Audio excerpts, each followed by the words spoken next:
আজ তোমাদের GK class 2, ঠিক আছে। বলো, আজ তোমাদের ম্যাক্সিমাম যে কোশ্চেনগুলো ধরা হবে সেটা হচ্ছে সায়েন্সের গ্রুপ থেকে বেশি ধরা হবে, ঠিক আছে। চলো বলো তোমরা, ভূপৃষ্ঠ থেকে বায়ুমণ্ডল কত কিলোমিটার মতো বিস্তৃত? প্রায় 10,000 কিলোমিটার। 10,000 কিলোমিটার। এবার বলো, বায়ুমণ্ডলের মধ্যে সবচেয়ে কোন গ্যাসের পরিমাণ সবচেয়ে বেশি? নাইট্রোজেন, মানে শতকরা হিসেবে পরিমাণ সবচেয়ে বেশি। এবার বলো যে নাইট্রোজেনের তাহলে শতকরা পরিমাণ কত? 78.09%। এবার বলো তো তারপরে সেকেন্ডে কে আছে শতকরা হিসেবে বেশি? অক্সিজেন। বলো তো অক্সিজেনের পরিমাণ কত? 20.95%। তাহলে বলো তো আমরা যখন শ্বাস গ্রহণ করি তখন কোন গ্যাস গ্রহণ করি বলো? অক্সিজেন। আর আমরা যখন ত্যাগ করি কোন গ্যাস ত্যাগ করি? Carbon die oxide. তাহলে বলো যে কার্বন ডাই অক্সাইডের পরিমাণ কত? 0.03%। মনে থাকবে, ব্যাস। এবার বলো, তাহলে বলো তো নিষ্ক্রিয় গ্যাসের সংখ্যা কটি? 6টি। মনে থাকবে তো? তাহলে নিষ্ক্রিয় গ্যাসের সংখ্যা কটি? 6টি। এবার বলো তো বায়ুমণ্ডলে সবচেয়ে কোন নিষ্ক্রিয় গ্যাসের পরিমাণ সবচেয়ে বেশি? আর্গন। ওকে, মনে থাকবে, ব্যাস।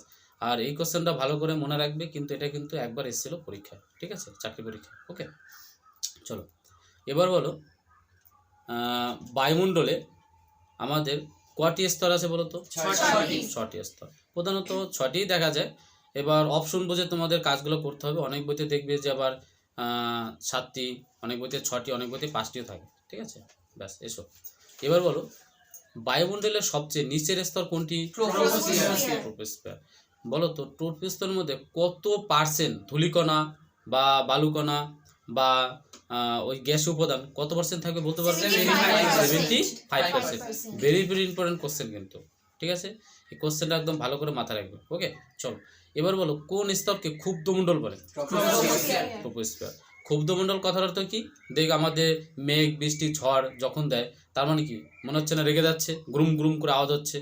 আবার দেখবি একটু পরে আবার কান্না করছে, কান্না করা মানে কি দেখো আবার বৃষ্টি হচ্ছে, ঠিক আছে। এর জন্য এটাকে কি বলেছে? ক্ষুব্ধমণ্ডল, মনে রাখবে, ব্যাস। এবং এই স্তরকে আবার অপর একটা নাম আছে, কি বলে? পরিবর্তনশীল স্তর। দেখবে কখনো বৃষ্টি হচ্ছে, একটু পরে আবার রোদ উঠেছে, বুঝতে পেরেছো? আবার দেখবে কিছুক্ষণ পরে আবার বৃষ্টি, আবার রোদ, এরকম করে আবার একটু করে হাওয়া দিচ্ছে, আবার ঝড় হচ্ছে, ব্যাস। তার জন্য এটাকে কি বলা হয়? পরিবর্তনশীল স্তর, মনে থাকবে, ব্যাস।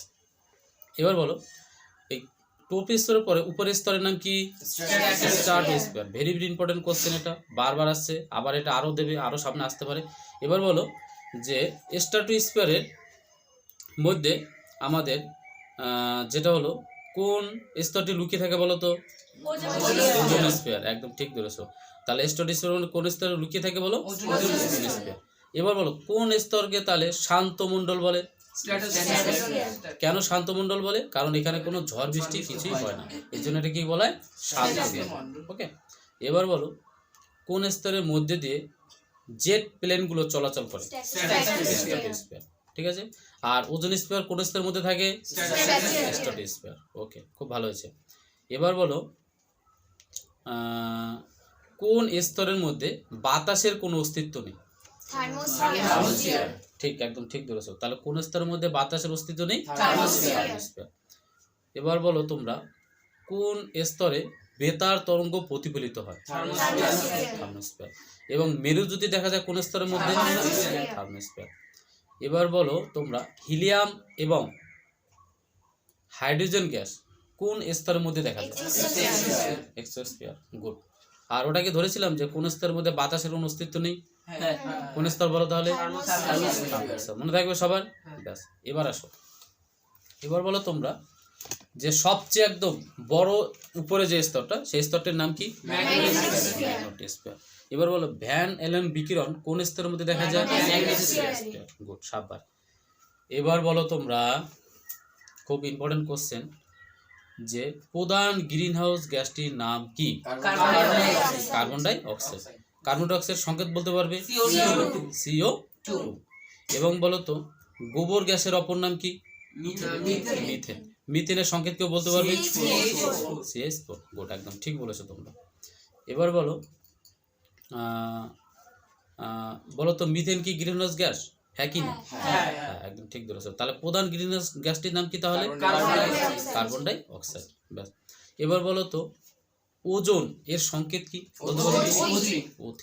আর অক্সিজেনের সংকেত কি হবে? O2। ব্যাস, খুব ভালো হয়েছে তোমাদের। এবার বলো তো কোন কয়লার তাপন মূল্য সবচেয়ে বেশি? অ্যান্থ্রাসাইট। খুব ভালো বলেছো। এবার বলো তো তাহলে এলপিজি এর ফুল ফর্ম কি? বাহ, একদম ঠিক ধরেছো। এবার বলো যেটা হলো গ্রিনহাউস তো তোমাদের ধরা হয়ে গেছে, তাই তো? এরপরে বলো তোমরা কি বলবে বলো তো? হ্যাঁ, এবার একটু ধরি, একটু আমরা অন্য একটু চ্যাপ্টারে যাই। বলো তো বয়লের সূত্রে ধ্রুবক দুটি কি কি? উষ্ণতা, ভর। ধ্রুবক মানে কি? এই দুটো পুরো একদম চুপচাপ থাকে, পরিষ্কার হতে একদম, ঠিক আছে? আর এর কোন উপাদানটা নিয়ে সে কাজ করেছিল বলো? চাপ আর আয়তন, ঠিক আছে? ব্যাস, বলো তো চাপের সাথে আয়তনের কি সম্পর্ক? ব্যস্ত সম্পর্ক। তার মানে কি আমরা যদি চাপ দেই তাহলে কি হবে? আয়তন কমবে। আর যদি চাপ কমায় তাহলে কি হবে? আয়তন বাড়বে। মনে থাকবে? তাহলে এটা কি সম্পর্ক বলা হয়? ব্যস্ত সম্পর্ক। ব্যাস, এবার বলো চার্লসের সূত্র ধ্রুবক দুটি কি কি? চাপ আর কি? ভর। তাহলে এখানে কে কে কাজ করে? কোন দুটি উপাদান বলো? উষ্ণতা আর আয়তন। ব্যাস, এবার বলো এই কোশ্চেনটা খুব ইম্পর্টেন্ট কোশ্চেন। বলো তাহলে বয়েল এবং চার্লসের সূত্রের মধ্যে, ঠিক আছে, কি বললাম?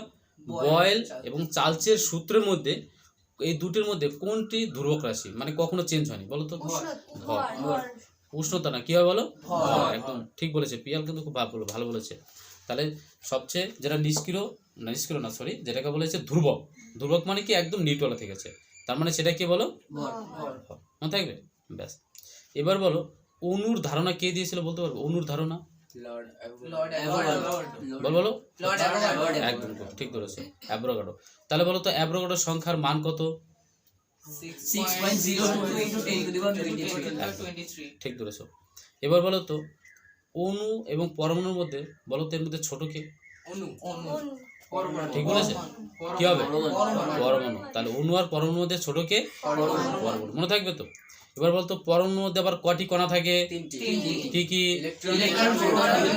মনে থাকবে? তাহলে কি কে থাকে? Electron, proton, neutron. এবার তাহলে বলো তো যে প্রোটন কি আবিষ্কার করবে, মানে কি আবিষ্কার করেছে বলতে পারবে? প্রোটন মনে আছে? আমি একটা সূত্র বলেছিলাম, পেন, PEN, পেন, মনে আছে? তাই পিতে কি? প্রোটন। ইতে মানে কি? ইলেকট্রন। আর এনে মানে কি হবে? নিউট্রন। আর তারপরে কি বলেছিলাম? আবিষ্কার হচ্ছে RTC। তাহলে আরে কি হবে? রাদারফোর্ড। আর টিতে হচ্ছে কি? থমসন। আর সিতে কি হবে? স্যাডউইক। মনে থাকবে কি বললাম? তাহলে পেন কি হবে? পেন মানে কথার অর্থ আমরা কি জানলাম? মানে এটা ধরার জন্য, বোঝার জন্য, ঠিক আছে? তাহলে পিতে কি হলো বলো? প্রোটন। ইতে হচ্ছে ইলেকট্রন। আর বলো এন হচ্ছে কি? নিউট্রন। মনে থাকবে? তাহলে কে কে আবিষ্কার করলো? তাহলে প্রোটন কে আবিষ্কার করেছে? আরে মানে কি? রাদারফোর্ড।